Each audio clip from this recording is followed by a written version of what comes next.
Ya, assalamualaikum warahmatullahi wabarakatuh. Sahabat-sahabat para pencinta tanaman. Baik, di sini saya akan mencoba membuat tutorial tentang sambung pucuk massal ya. Ini dengan cara ala-ala Thailand. Di sini saya dibantu dengan rekan saya, dengan Mas Denny.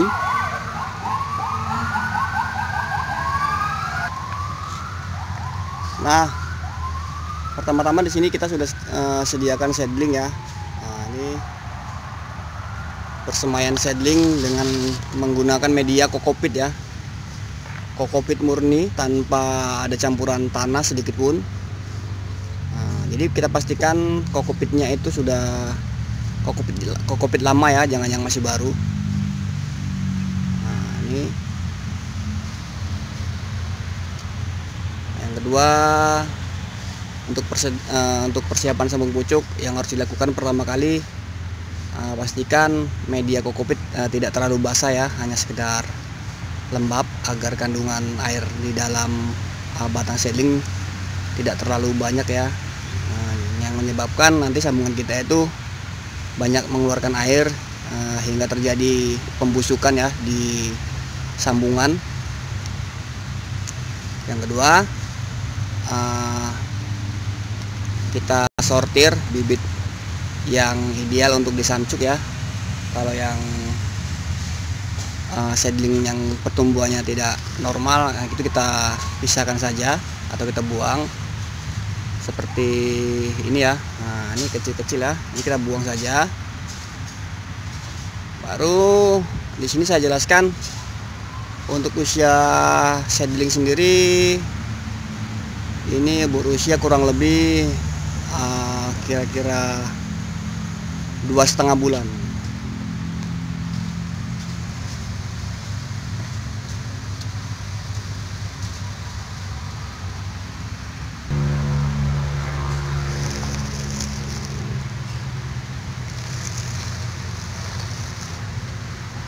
Jadi sistem sambungnya kita tidak pakai ikat.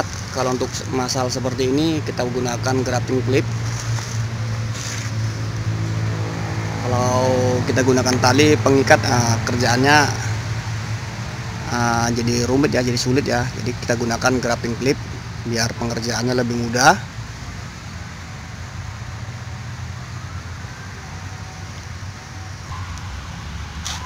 Baru selanjutnya kita sediakan entries ya.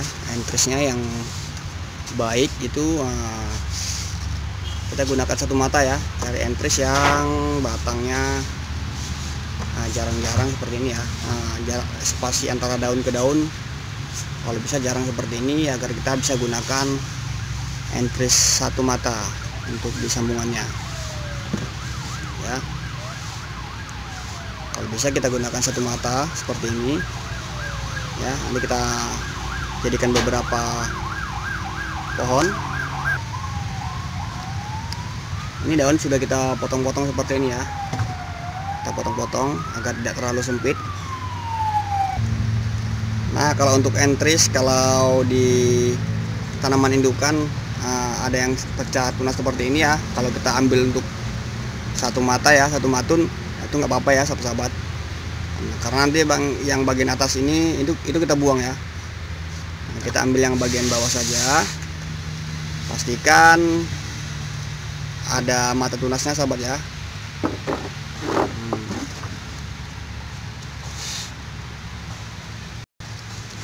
Ingat, walaupun entersnya seperti ini ya, sudah pecah tunas di ujungnya, itu nggak masalah. Karena nanti yang seperti ini itu kita buang, tidak kita gunakan.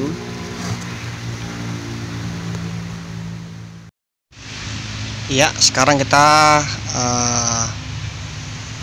sedang melakukan proses penyambungannya. Ini kita belah-belah dulu seedlingnya. Usahakan belahan tepat di tengah ya sahabat-sahabat. Nah, ini yang sudah kami sambung. Nah, lihat. Jadi tidak kita gunakan sistem ikat sahabat-sahabat ya. Ini kita gunakan sistem jepit menggunakan grafting clip. Nah, jadi sebelumnya entres sudah kita buat sayatan huruf V nya dulu. Nah, jadi kita tinggal sambungkan saja ke saddlingnya atau batang bawahnya. Ini entres sudah kita sayat dulu huruf V. Jadi dalam satu polybag ini itu ada sekitar 30 sampai 40 saddling. Nah,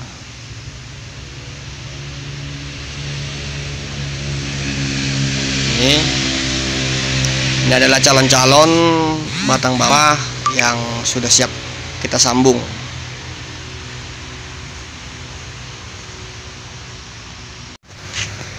Oke, selanjutnya setelah selesai kita sambung, sekarang ini saatnya kita simpan hasil sambungan kita ini ke dalam sungkup massal atau greenhouse ya.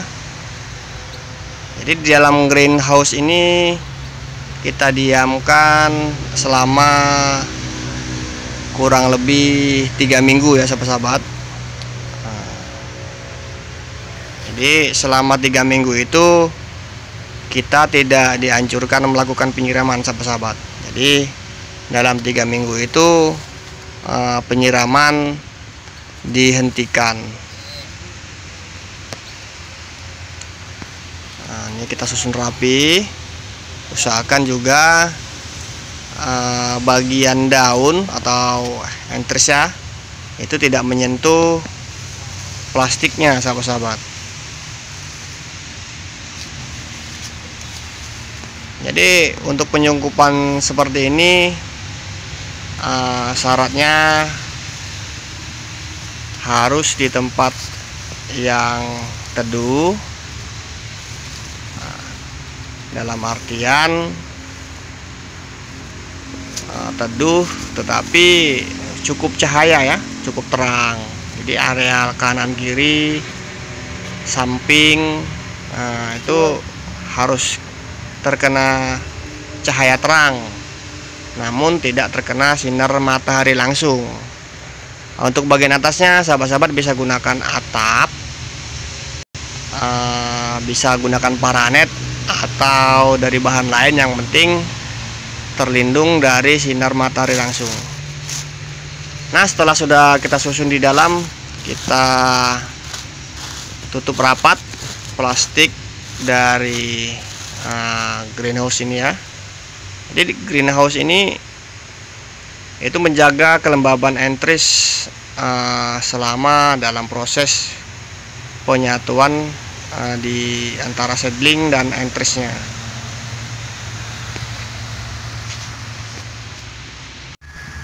Nah, setelah usia 3 atau 4 hari setelah penyambungan, nah, sekarang kita lakukan penyemprotan menggunakan H2O2 atau hidrogen peroksida. Jadi kita gunakan H2O2 yang 3%. Nah, itu dosisnya 10 ml per liter ya, 10 ml per liter. Jadi 10 ml hidrogen peroksida kita campur menggunakan 1 liter air bersih ya sahabat-sahabat. Nah, kalau bisa kita gunakan air hujan yang kita tampung menggunakan bahan plastik baskom ya. Tapi kalau tidak ada, kalau tidak lagi musim hujan ya sahabat-sahabat bisa gunakan air mineral dalam kemasan. Nah, ini ya setelah usia sambungan 3 hari kita semprot, kita berikan oksigen ya di dalam. Jadi H2O2 itu kandungannya adalah air dan oksigen.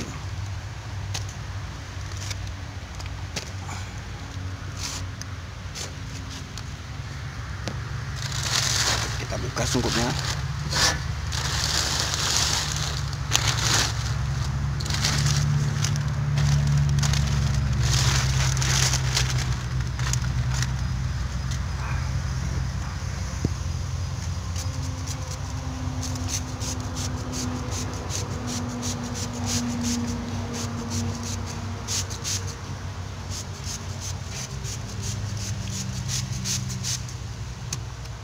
Nah, setelah kita semprot merata,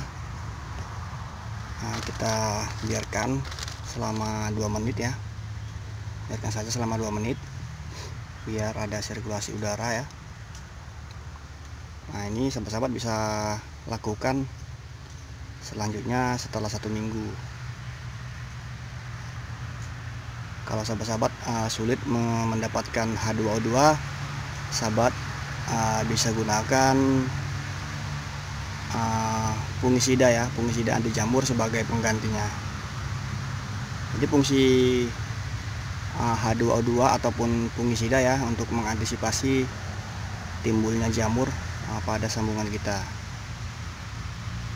Jadi kalau sudah ada jamur, sahabat-sahabat, hasil sambungan kita itu berhasilnya itu 50-50 ya. Kalau sudah timbul jamur pasti mengalami kegagalan ya. Jadi kita usahakan jangan sampai timbul jamur. Dan untuk greenhouse-nya ya, untuk greenhouse-nya ya, seperti ini ya. Ini atas kita buat naungan ya, kita gunakan paranet 90% ya. Usahakan yang 90%. Kalau tidak ada yang paranet yang 90%, sahabat-sahabat bisa gunakan atap seng ya, atap rumah ya, atau bahan-bahan lain yang penting tidak tembus sinar matahari sahabat-sahabat. Dan juga usahakan samping ya, samping kanan kirinya itu kalau bisa terang ya, masuk cahaya tapi tidak masuk sinar matahari langsung ya.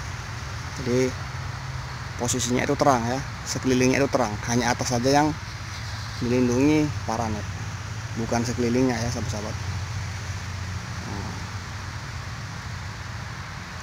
Itu yang sebelah sana kita buat seperti itu nanti kan. Nah, itu pada saat sore hari ya, matahari mulai turun dan menyinar langsung ke dalam greenhouse sahabat-sahabat. Jadi kita buat penghalangnya. Nanti kalau pagi sampai ke siang, itu kita naikkan ke atas. Waktu sore kita turunkan untuk menghindari cahaya matahari langsung. Baik sahabat-sahabat, semoga bermanfaat ya untuk sambung pucuk masal ini ya. Jadi nantikan terus update video terbaru dari channelnya Widi Putra Asahan. Jangan lupa klik tombol loncengnya, subscribe, like. Jadi kalau sahabat-sahabat ingin bertanya, barangkali ada yang kurang jelas, silakan bertanya di kolom komentar. Baik, sekian dulu. Assalamualaikum warahmatullahi wabarakatuh.